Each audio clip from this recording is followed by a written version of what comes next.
Selamat pagi teman-teman, Shalom. Renungan pagi ini berjudul Satu Tubuh, Satu Roh, Panggilan untuk Kesatuan Gereja di Indonesia. Ayat firman Tuhan dari Efesus 4 ayat 3-4. Dan berusahalah memelihara kesatuan roh oleh ikatan damai sejahtera, satu tubuh dan satu roh, sebagaimana kamu telah dipanggil kepada satu pengharapan yang terkandung dalam panggilanmu. Dan Yohanes 13 ayat 35. Dengan demikian semua orang akan tahu bahwa kamu adalah murid-muridku, yaitu jikalau kamu saling mengasihi. Jadi begini teman-teman, keindahan dan tantangan dari keberagamaannya. Indonesia ini kan adalah bangsa yang luar biasa kaya dengan keberagamannya. Lebih dari 17.000 pulau, ratusan bahasa, dan berbagai budaya. Betul? Keindahan itu juga terlihat dalam tubuh Kristus di negeri ini ya. Ada banyak denominasi, tradisi, dan gaya ibadah. Ada gereja yang khusyuk dalam liturgi, ada yang bersuka cita dengan pujian dan penuh semangat. Ada jemaat kecil di desa, ada pula gereja besar di tengah kota. Semua itu adalah bagian dari mozaik indah yang disebut gereja Tuhan. Namun, di tengah keberagaman itu sering muncul perpecahan. Banyak gereja saling bersaing, berebut anggota, bahkan membandingkan diri satu sama lain. Beberapa menilai keberhasilan pelayanan dari jumlah jemaat, besar gedung, atau banyaknya kegiatan. Tapi dalam pandangan Tuhan, persaingan seperti ini bukanlah tanda kemajuan, melainkan tanda hilangnya kasih.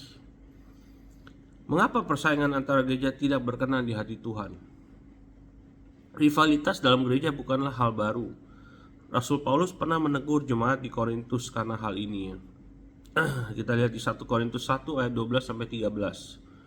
Yang seorang berkata, "Aku dari golongan Paulus," dan yang lain berkata, "Aku dari golongan Apolos," yang lain lagi,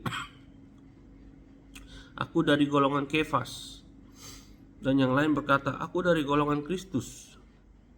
Adakah Kristus terbagi-bagi? Pertanyaan Paulus begitu tajam. Adakah Kristus terbagi-bagi? Setiap kali kita membeda-bedakan gereja karena nama, gaya, atau denominasi, kita tanpa sadar sedang membagi-bagi tubuh Kristus. Tuhan tidak terkesan dengan seberapa megah bangunan gereja kita, seberapa ramai ibadah kita, atau seberapa populer hamba Tuhan kita. Ia berkenan kepada hati yang mengasihi, merendahkan diri, dan membangun sesama. Persaingan melahirkan kesombongan, iri hati, dan perpecahan. Pelayanan yang seharusnya berpusat pada Kristus berubah menjadi ajang pembuktian diri. Fokusnya bukan lagi kerajaanmu datang, tetapi pelayananku berhasil. Tapi Yesus tidak mati bagi satu denominasi. Dia mati bagi seluruh tubuh Kristus. Ada kuasa dalam kesatuan. Ketika gereja bersatu, kuasa Allah dinyatakan. Pada hari Pentakosta, para murid berkumpul bersama dengan sehati di Kisah Para Rasul 2 ayat 1. Dan saat itulah Roh Kudus turun dengan kuasa.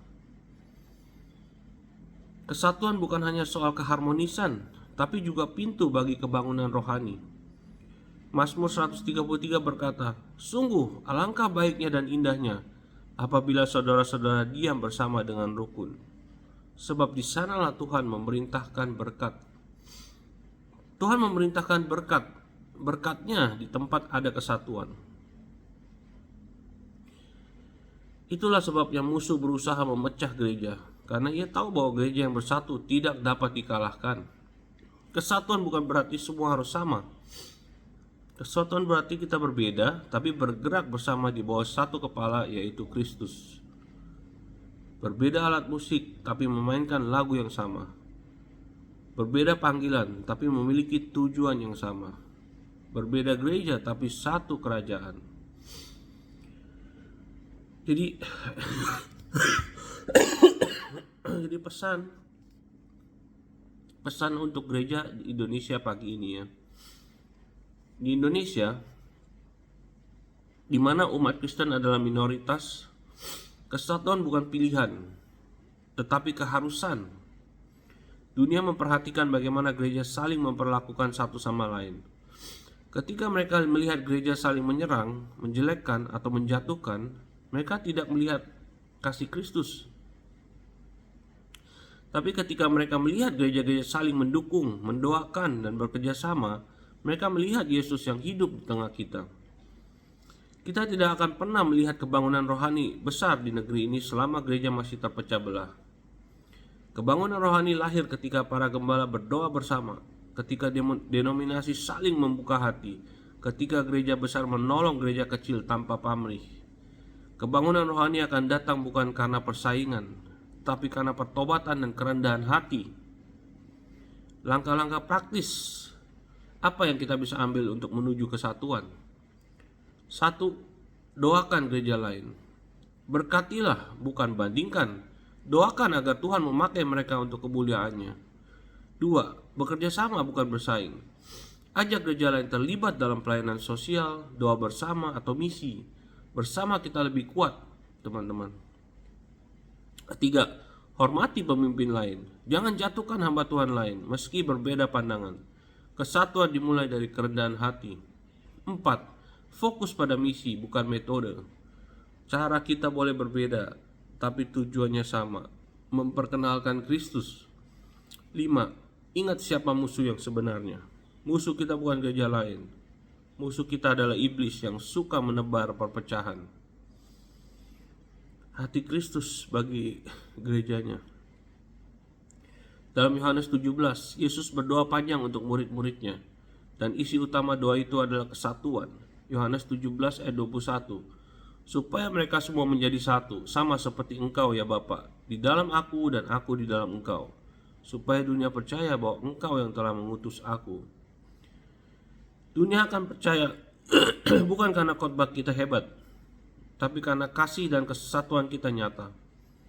Setiap kali dua gereja berdamai, setiap kali seorang pemimpin memilih untuk mengampuni, setiap kali jemaat saling menguatkan, doa Yesus sedang dijawab.